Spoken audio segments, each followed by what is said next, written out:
अस्सलाम वालेकुम गाइस। आज हम गए थे बिस्टन का एसी पैकेज चेंज करने के लिए मस्जिद के अंदर। सबसे पहले हम लोगों ने ओल्ड एसी रिमूव किया।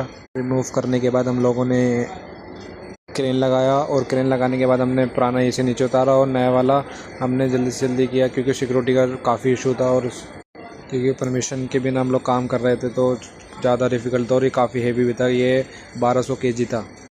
उसके बाद हमने एसी अपनी जगह पे रखे, उसके बाद कनेक्शन किया और उसके बाद हम लोगों ने थर्मोस्टेट की वायरिंग करके हम लोगों ने थर्मोस्टेट लगाया और हम लोग जल्दी जल्दी फिनिश करके हम लोग निकल गए। और रास्ते में हमने कुछ व्यू देखा और गाड़ी देखी BMW का, और हम लोग काफ़ी तेज़ी से